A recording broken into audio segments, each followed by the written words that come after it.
Video में हमने जाना कि महाभारत समाप्त हो चुकी थी, लेकिन युद्ध की आग अभी भी अश्वत्थामा जी के हृदय में भड़की हुई थी और वो पांडवों का विनाश करना चाहते थे। और उन्होंने इसी के चलते अपने ब्रह्मास्त्र से पांडवों के अंतिम वंशज जो अभिमन्यु के पुत्र और अर्जुन की पुत्रवधु उत्तरा के गर्भ में एक अजन्मा शिशु पल रहा था, उसको भी विनाश करना चाहते थे। लेकिन श्रीमद् भागवत में ये बताया गया कि श्री कृष्ण ने किस प्रकार उसकी रक्षा करी, जिसका अर्थ ये बताता है कि इसका मतलब उस बालक ने कहीं ना कहीं जन्म से पहले ही श्री कृष्ण के दर्शन किए हैं।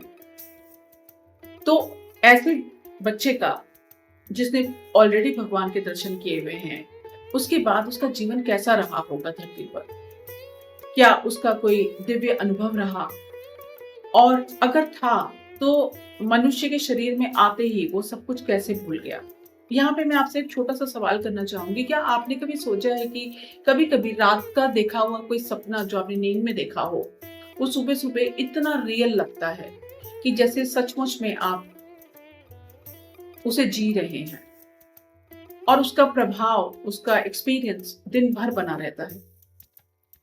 या आप कभी किसी ऐसे व्यक्ति से मिले हो जिससे मिलके आपको लगता हो कि ओह, इसको तो मैं बरसों से जानता हूँ, या ये तो मेरा कोई सोलमेट ही है जो मुझे इतने अच्छे से जानता है। साइंस इन एक्सपीरियंसेस को थोड़ा अलग तरीके से देखती है, लेकिन श्रीमद् भागवत थोड़ा अलग तरीके से प्रश्न करती है।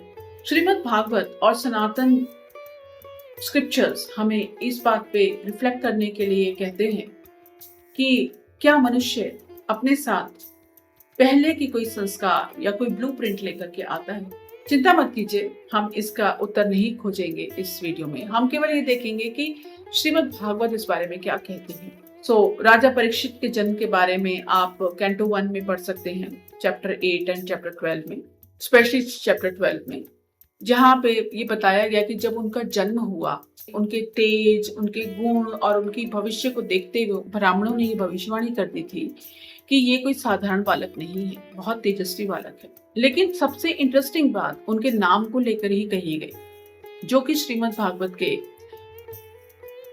कैंटो 1 चैप्टर 12 श्लोक संख्या 30 एंड 31 में बताई गई है कि जन्म लेने के बाद ये बच्चा हर व्यक्ति के अंदर कुछ ढूंढता था, हर चेहरे को बहुत अच्छे से देखता था, बहुत अच्छे से स्कैन करता था, क्योंकि शायद वो कहीं ना कहीं उस दिव्य पुरुष के दर्शन करना चाहता था जो दर्शन उसने गर्भ में किए थे।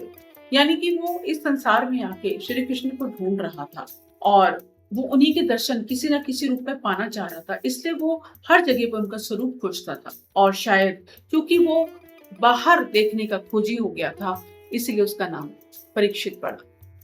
संस्कृत में परीक्षित का मतलब है पर प्लस इक्षित। पर का मतलब है दूसरे पर आधारित और इक्षित का मतलब है जिसका ध्यान बाहर हो, जिसके सेंसेस बाहर की तरफ हो।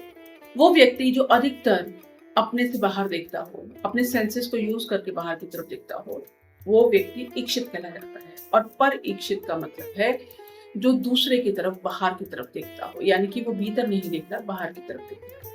तो इसीलिए परीक्षित जी का मानवता से बहुत गहरा संबंध है, क्योंकि परीक्षित जी की लीला कहीं ना कहीं मानवता की लीला से जुड़ी हुई है। जैसे कि राजा परीक्षित हर समय बाहर देखते थे, वैसे ही मानव भी हर समय बाहर उस दिव्य पुरुष के दर्शन करना चाहता है जो ऑलरेडी उसके अंदर है, और उसी दिव्य पुरुष को बाहर देखना चाहता है। जैसे कि हम भी पूरी जिंदगी कुछ ना कुछ खोजते रहते हैं, कभी मीनिंग ढूंढते हैं तो कभी उद्देश्य ढूंढते हैं, कभी सक्सेस ढूंढते हैं तो कभी फेलियर मिल जाती है। लेकिन क्या कभी एक क्षण भी आपके जीवन में ऐसा आया जब आपने खुद से ये सवाल किया हो कि मैं बाहर ढूंढ क्या रहा हूँ? बस यही सवाल परीक्षित जी ने खुद से किया कि मैं क्या ढूंढ रहा हूँ। और चूंकि उनके पास ये सवाल खुद नहीं था, तो वो पहुंचे सूत जी के पास। उन्हीं सवाल जवाबों के आधार पर श्रीमद् भागवत की रचना हुई है। हम भी वही कनेक्शन ढूंढ रहे हैं बाहर जो परीक्षित जी ढूंढ रहे थे। हम भी श्री कृष्ण के दर्शन करना चाहते हैं बाहर, जो परीक्षित जी ने किए हैं। और हमारी इंद्रियां भी बाहर की तरफ ज्यादा हैं, इंस्टेड जो अंदर होनी चाहिए।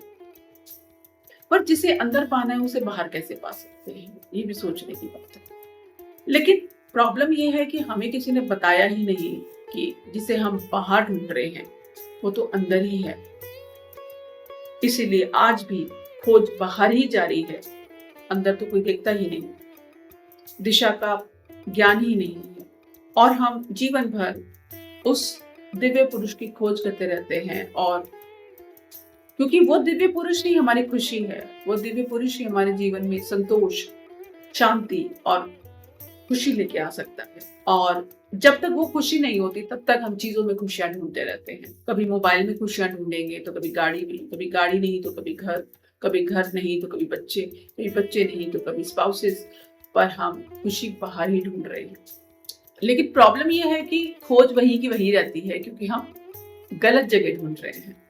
जिसे यहाँ ढूंढना है उसे हम वहां ढूंढ रहे हैं। और यहाँ पे इंटरेस्टिंग बात यह भी है कि अधिकतर लोग जो कुछ ढूंढ रहे हैं, जैसा कि सभी मनुष्य ढूंढ रहे हैं और उनको ढूंढना भी चाहिए क्योंकि यही उनका मेन धर्म है, जो वो बाहर ढूंढ रहे हैं वो स्पिरिचुअल कंटेंट को कंज्यूम करते हैं ऑनलाइन जाकर। और हैरानी की बात यह है कि स्पिरिचुअल कंटेंट सुन सुन करके वो इतने ज्ञानी हो गए हैं कि अगर वो किसी के सामने खड़े होते तो ज्ञान देना शुरू कर देते। लेकिन सोचने वाली बात यह है कि वो ज्ञानी तो बन गए लेकिन फिर भी अज्ञानी है, क्योंकि उन्होंने ज्ञान तो पा लिया लेकिन उन्होंने अनुभूति नहीं पाई। क्योंकि अनुभूति तो तब आएगी ना जब आप जो ज्ञान है उसको मानेंगे।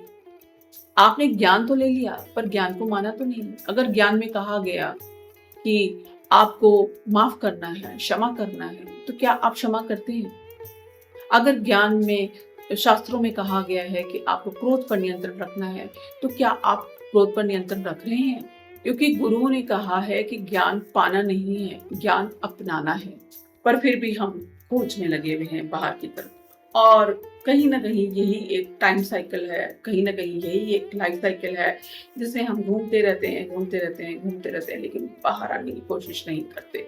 और जो हमें करनी चाहिए, क्योंकि हमें मानव जीवन मिला है और ये मानव जीवन बहुत प्रीशियस है। क्योंकि कोई गारंटी नहीं है कि अगर आप इस जन्म में सन्यासी हैं तो अगले जन्म में भी आपको सन्यासी मिलेगा। आप कई संतों की ऐसी लीलाएं पढ़ सकते हैं या सुन सकते हैं ऑनलाइन। जैसे मैं एक लीला सुन रही थी आनंदमयी माँ की, जहाँ पे उन्होंने एक बकरे को बलि से बचाया और उसे बहुत प्रेम किया, और वो बकरा उनकी गोदी में आकर के सिर रख के उनके पास ही रहने लग गया।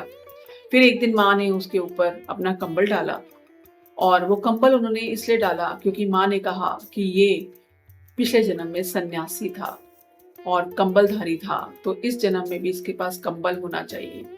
पर सोचने वाली बात यह है कि वो तो आनंदमयी माँ है, सब कुछ जानती हैं, लेकिन क्या हम इतना सा भी जानते हैं अपने जीवन के बारे में? और फिर भी हम बाहर की तरफ खोज करते रहते हैं। लेकिन यही भागवत धीरे धीरे हमें अंदर की ओर लेके जाती है अगर हम उसकी दी हुई शिक्षाओं पर अमल करते हैं और उसे समझते हैं तो। अब इस इंसिडेंट में भी एक और क्वेश्चन आता है कि भगवान ने उस बालक की रक्षा क्यों की? क्या सिर्फ इसलिए कि वो पांडव वंश का उत्तराधिकारी था? शायद नहीं। हमारे शास्त्रों में ये बात कही गई है कि जब भी किसी भी लीनिएज में कोई व्यक्ति धर्म की परंपरा को आगे ले जाने वाला पात्र बनता है, जिसे सुपात्र कहा जाता है, वो चोजन वन होता है। और जब चोजन वन होता है तो उसकी रक्षा स्वयं भगवान करते हैं, क्योंकि भगवान को पता होता है कि इस लीनिएज को आगे ले जाने वाला सिर्फ यही एक पात्र है जो धर्म का पालन करके इस पूरी लीनिएज को तार सकता है। और ऐसे बच्चे को भगवान हमेशा प्रोटेक्ट करते हैं, ना सिर्फ बच्चे के रूप में, इवन बड़े लोगों के रूप में भी। अडल्ट होने के बावजूद भी अगर आप धर्म का पालन करते हैं, अगर आप अपनी लीनिएज को संवारते हैं और उनके अपने पुरखों को आजाद करते हैं उनके दुखों से, तो भगवान आपकी स्वयं रक्षा करते हैं। क्योंकि भगवान को पता है कि आप वो सुपात्र हैं, आप वो कैरियर हैं धर्म के, जो आगे जाकर के धर्म की स्थापना करने वाला है। तो आपकी हर कठिन समय में सुरक्षा की जाती है, क्योंकि भगवान का ऐसा मानना है कि ज्ञान की धारा टूटनी नहीं चाहिए। अगर परीक्षित जी जीवित नहीं रहते और सुखदेव जी और परीक्षित जी का संवाद नहीं होता, तो हमें इतना बड़ा धर्म ग्रंथ जो श्रीमद् भागवत है हमें कभी नहीं मिल पाता और हमें कभी नहीं पता लगता कि एक्चुअल में श्री हमें क्या मति देना चाहती हैं। आज हम अपने बच्चों को बहुत कुछ सिखाते हैं, अच्छी शिक्षा, अच्छी करियर, अच्छे भाषा, अच्छे संस्कार, लेकिन क्या हम उन्हें खोज करना सिखाते हैं? क्या हम उन्हें प्रश्न पूछना सिखाते हैं? जो श्रीमद् भागवत की मेन पद्धति है, जिसमें एक शिष्य राजा परीक्षित अपने गुरु से, शुकदेव जी से प्रश्न कर रहा है, सूत जी से प्रश्न कर रहा है, शौनक ऋषि से प्रश्न कर रहा है। तो प्रश्न पूछना हमारा संस्कार ही नहीं, हमारी परंपरा है, हमारी पुरखों की धरोहर है। क्योंकि प्रश्न पूछना बहुत जरूरी है, क्योंकि प्रश्न के अंदर ही सवाल है, सवाल के अंदर ही प्रश्न है। प्रश्न हमें सत्य की तलाश करना सिखाते हैं और यह हमें केवल प्रतियोगिता या जीतने के लिए नहीं करने चाहिए, बल्कि खोज के लिए करने चाहिए, सत्य की खोज के लिए करने चाहिए, धर्म की खोज के लिए करने चाहिए। तो राजा परीक्षित भी ज्ञानी नहीं थे, बल्कि वो खोजी थे। और शायद आध्यात्मिक यात्रा की शुरुआत ही यहाँ से होती है, जहाँ आदमी ज्ञानी नहीं बल्कि खोजी बन जाता है।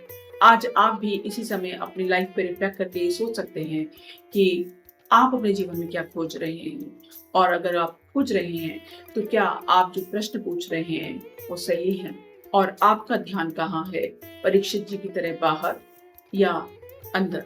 और यदि अभी भी आप पैसा, सुख, शांति ये सब खोज रहे हैं, तो आप ये सोचिए कि अगर ये सब कुछ आपको मिल जाए उसके बाद क्या। तो आप इस बात को समझने की कोशिश कीजिए कि हमारे जितने भी निर्णय हम दिन भर में लेते हैं वो हमारे अधिकतर आदतन होते हैं, ये हमारी हैबिट होती हैं, और कुछ हैबिट्स को हमें बदलना होता है।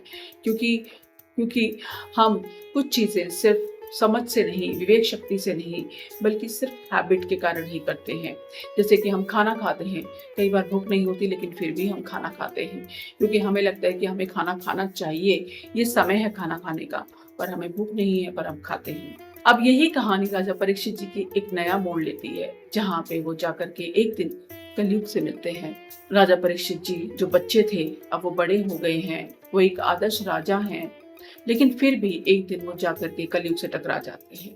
भागवत में कलयुग को एक व्यक्ति के रूप में दर्शाया गया है, पर क्या कलयुग सच में एक व्यक्ति के रूप में ही है, या कहीं ना कहीं ये धर्म और अधर्म के बीच का होने वाला एक विजुअल प्रेजेंटेशन है, जिसे हम लीला कहते हैं। क्योंकि कलयुग को कैंटो 1 के एक चैप्टर में कलह कहा गया है, यानी कि सारी कलह जितनी भी हैं, जितने भी झगड़े हैं, वो सिर्फ कलयुग के कारण ही होते हैं। तो आप ये समझ लीजिए कि कलयुग का मेन कैरेक्टरिस्टिक क्या है। कलयुग का मेन कैरेक्टरिस्टिक जो है वो कलह ही है, चाहे वो मन के स्तर पे कलह हो, चाहे वो शरीर के स्तर पे कलह हो, चाहे वो समाज के स्तर पे कलह हो, चाहे वो पॉलिटिकल, इकोनॉमिकल, किसी भी लेवल की, किसी भी सिस्टम की कलह हो, लेकिन कलह ही कलयुग का एक मेन आधार है। जहां कलह नहीं है वहां कलयुग नहीं है। तो अगर आपको कलयुग से बाहर निकलना है तो आपको हर तरह की कलह से बाहर निकलना पड़ेगा, क्योंकि ये कलह बाहर नहीं, हमारे अंदर चल रही है। हमारे अंदर ही जो कुछ हो रहा है वही हमें बाहर हमारी दुनिया में रिफ्लेक्ट होता है। तो अगर हम बाहर कुछ बदलाव चाहते हैं तो पहले हमें अपने अंदर वो बदलाव करने पड़ेंगे, तभी वो बदलाव हमें बाहर दिखाई देंगे, उल्टा नहीं चलेगा यहाँ पर। तो नेक्स्ट चैप्टर में नेक्स्ट वीडियो में हम श्रीमद् भागवत के चैप्टर 16 और 17 के आधार पर इसे और भी विस्तार से समझने की कोशिश करेंगे। उम्मीद करते हैं ये सीरीज आपको पसंद आ रही होगी, तो बने रहिए। ओम नमः शिवाय।